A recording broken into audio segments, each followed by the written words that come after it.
September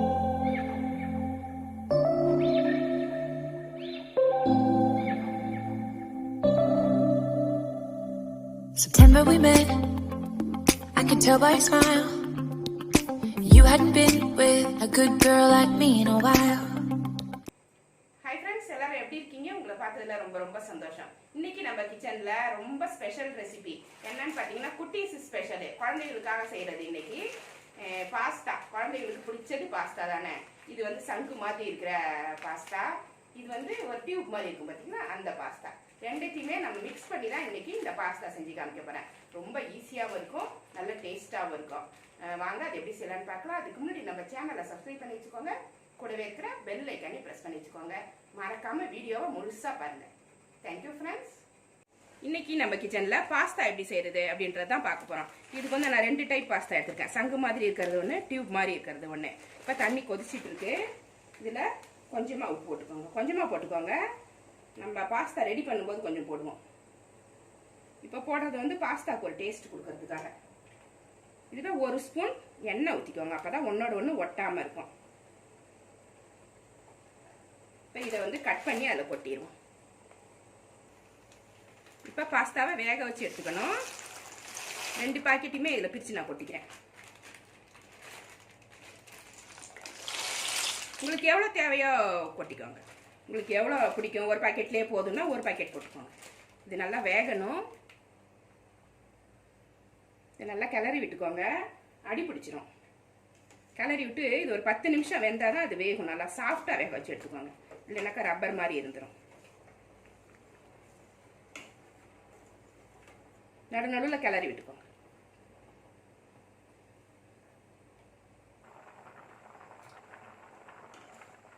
pasta நல்லா வெந்துருச்சு.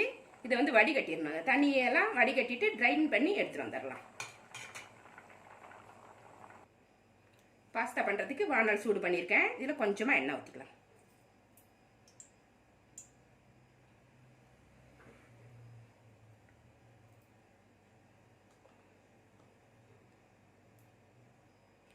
எண்ணெய் வந்து ரொம்ப சூடாக வேணாம், லேசாக சூடாக இருக்கும்போதே போட்டுருங்க எல்லாத்தையுமே. இஞ்சி 1 ஸ்பூன் அளவுக்கு கட் பண்ணி எடுத்து வச்சுருக்கேன். ஒரே 1 ஸ்பூன் தான் இருக்கும், இது 1 இன்ச் அளவுக்கு ஃபஸ்ட்டு போட்டுடலாம். அது மாதிரி பூண்டு 1 ஸ்பூன் அளவுக்கு தான் இருக்கும். மொத்தமே ஒரு 5 இல்லைனா 6 பூண்டு இருக்கும். அதை பொடியாக கட் பண்ணி எடுத்து வச்சுருக்கேன்.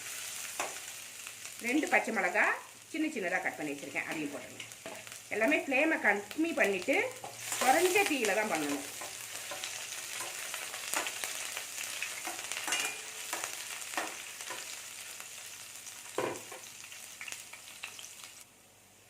அடுத்தது ஒரு பெரிய வெங்காயம் நல்லா பொடியாக கட் பண்ணி வச்சுருக்கேன். இது பெரிய சைஸ் வெங்காயம், அதனால 1 கட் பண்ணி வச்சுருக்கேன். சின்னதாக இருந்தால் 2 கட் பண்ணிக்கோங்க.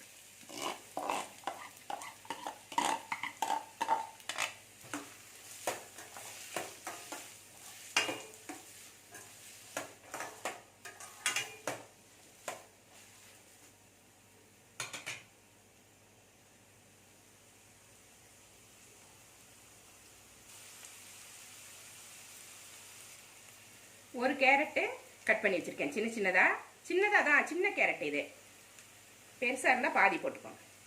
இது இந்த வெங்காயத்து பொடியை போட்டு கொஞ்சம் நேரம் வதக்கிக்கலாம். ஏன்னா கேரட் வேகிறதுக்கு கொஞ்சம் டைம் எடுக்கும், அதனால் வெங்காயத்தோடய வதங்கட்டும்.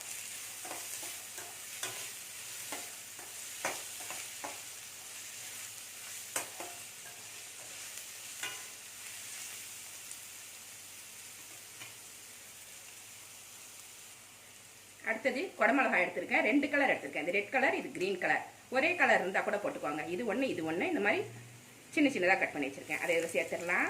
எல்லாமே ரொம்ப வதங்கணுன்ற அவசியம் கிடையாது, இந்த கலர் மாறாமல் வதக்கிக்கோங்க. ஒரு கிளாஸி லுக் வரும் பார்த்தீங்களா, அப்போவே நீங்கள் அடுத்த வேலையை பார்க்கணும். ரொம்ப வதங்குற வரைக்கும் விடக்கூடாது, கலர் அப்புறம் கிடைக்காது நம்மளுக்கு. கலர்ஃபுல்லாக இருக்கும், லேசாக வதக்குனா தான் கலர்ஃபுல்லாக இருக்கும்.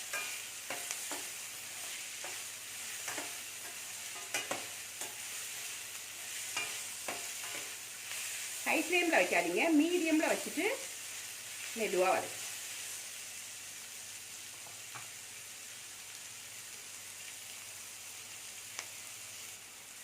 அடுத்தது 3 தக்காளி பொடியாக கட் பண்ணி வச்சுருக்கேன். இதை சேர்த்துடலாம்.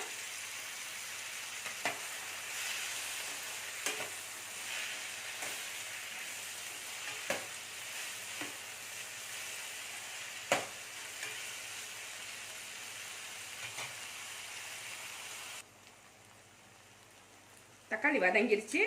இப்போ மிளகாய் பொடி போடுறேன். நான் தனி மிளகாய் பொடி காரத்துக்கு ஏற்ற மாதிரி போட்டுக்கோங்க. கொஞ்சமாக போடுறேன். நான் 1/2 ஸ்பூன் போடுறேன். 1/2 ஸ்பூன் கரம் மசாலா.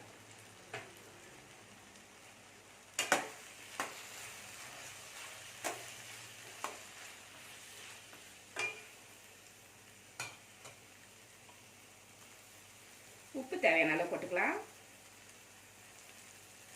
பாஸ்தாவில் கொஞ்சம் போட்டிருக்கோம், இதுக்கு கொஞ்சமாக போட்டு டேஸ்ட் பண்ணி பார்த்துட்டு லாஸ்ட்டில் கூட நம்ம போட்டுக்கலாம். இது வந்து ரெட் சில்லி சாஸு. இதில் ஒரு 2 ஸ்பூன் எடுத்து வச்சுருக்கேன். இதை அப்படியே ஃபுல்லாக போடுறேன்.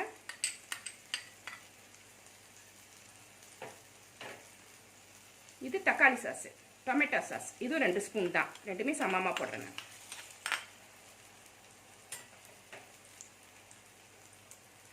போட்டு நல்லா கலந்து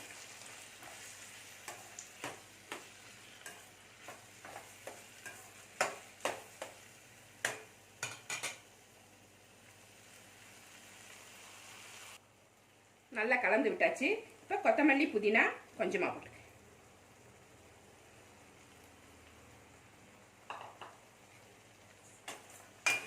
நல்லா கலந்து விட்டுருங்க. இந்த சமயத்தில் உப்பு காரம் கூட செக் பண்ணிக்கலாம்.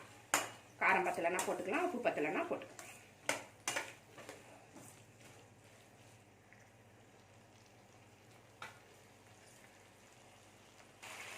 லாஸ்ட்டில் பாஸ்தாவை போட்டுக்கலாம். இந்த மாதிரி வடிகட்டி எடுத்து வச்சுக்கணும்.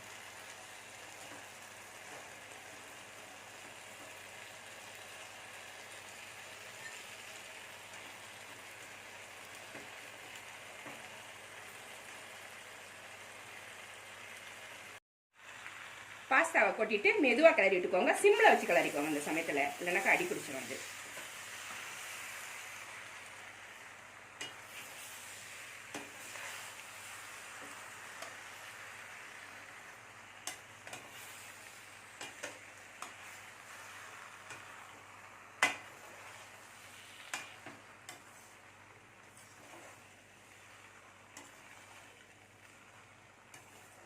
நல்லா கலர்ஃபுல்லாக இருக்கும். இது ரொம்ப டேஸ்டாக இருக்கும்.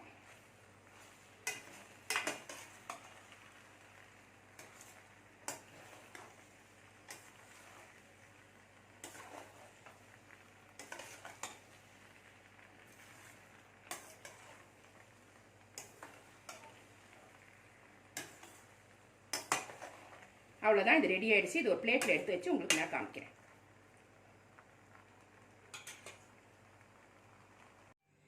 குழந்தைகளுக்கு பிடிச்ச சூப்பரான பாஸ்தா ரெடி ஆயிடுச்சு. இது குட்டீஸ்களுக்கு ரொம்ப பிடிக்கும். மறக்காமல் செஞ்சு கொடுங்க. இந்த ரெசிபி உங்களுக்கு பிடிச்சிருந்தா நம்ம சேனலை சப்ஸ்கிரைப் பண்ணி வச்சுக்கோங்க. கூடவே இருக்கிற பெல் ஐக்கானையும் ப்ரெஸ் பண்ணி வச்சுக்கோங்க.